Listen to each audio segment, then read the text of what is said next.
Dans l'atelier précédent, nous avons vu donc comment modifier la couleur d'arrière-plan. Ici, c'était un rouge, nous l'avons passé dans un brun. Et de la même manière, alors je vais masquer ça, voilà, nous avions un reflet rouge dans l'ombre que nous avons également corrigé comme ceci. Bien, nous allons maintenant voir comment exploiter ce fichier pour une impression quadrichromie, c'est-à-dire en cyan, magenta, jaune et noir. Donc les trois couleurs primaires plus le noir. Et pour ça, nous allons devoir faire quelques réglages. La première chose importante, c'est que lorsque l'on imprime en quadri, il nous faut une résolution de 300 dpi, donc dot per inch, point par pouce en français. Et pour cela, nous allons devoir nous assurer que notre image a bien la bonne taille. Pour cela, je vais aller dans le menu Images et faire Taille de l'image. Bien, il se trouve que c'est une photo que j'ai faite et dont la résolution est de 300 dpi, qui correspond donc à une résolution d'impression. Et je vois ici que j'ai une taille de 31,7 cm par 47,55 cm. Nous allons faire un poster A3 un peu plus tard sur InDesign. Le format, c'est 297, alors donc 29,7 par 42, pardon, en centimètres. Donc là, je rentre tout à fait dans le cadre. Je n'ai pas de souci. Une chose importante à savoir, c'est que lorsque vous irez sur des banques d'images, il peut arriver que le fichier soit en 72 dpi. Voilà, qui est ce qu'on appelait avant la résolution écran. 72 dpi, c'est la plus grande importance. C'était important à l'époque où nous avions encore des écrans analogiques. Maintenant, vous voyez, quelle que soit la modification que je fais ici, il y a une chose qui ne change pas, c'est la dimension de mon image, à savoir 3744 pixels par 5616. Donc ça, c'est la résolution écran et je n'ai aucun problème avec ça. En revanche, une chose importante, lorsque vous allez repasser en 300 dpi, si vous avez un fichier à 72, ne cochez pas le rééchantillonnage, car à ce moment-là, ce qui se passe, c'est qu'il va redimensionner l'image en termes de pixels. Et d'ailleurs, je vais vous montrer une chose, lorsque je décoche rééchantillonnage, je n'ai pas accès aux pixels. En revanche, si j'appuie sur rééchantillonnage, là, j'ai de nouveau accès aux pixels et vous voyez donc ici que j'ai bien les mêmes dimensions. Donc je vais décocher et repasser en centimètres. Donc là, sur cette image, nous n'avons rien à faire, nous sommes bien en 300 dpi et nous avons un format qui correspond à celui que nous voulons réaliser. Donc j'appuie sur OK.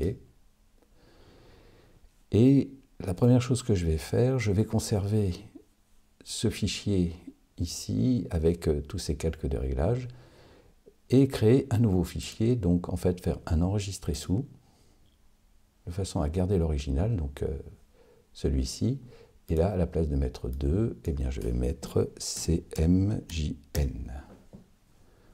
Peut-être avec un underscore, peu importe, allez hop, comme ceci.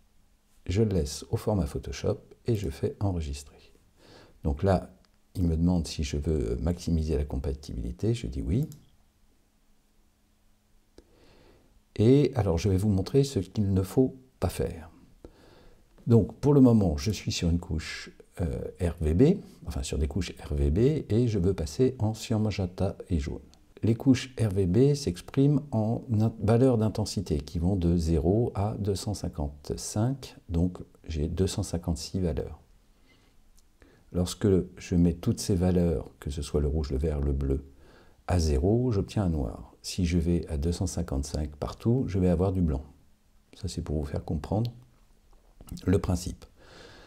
Lorsque je vais passer en CMJN, là, on va parler en pourcentage de couleurs, et je ne vais plus avoir 3 couches, mais 4. Le cyan, le magenta, le jaune et le noir.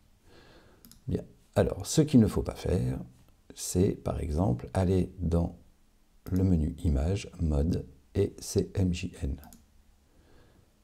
Le changement de mode va supprimer certains calques de réglage, changer le mode tout de même. Alors voilà, s'il y a petit souci, c'est que si je fais OK, regardez bien ce qui se passe.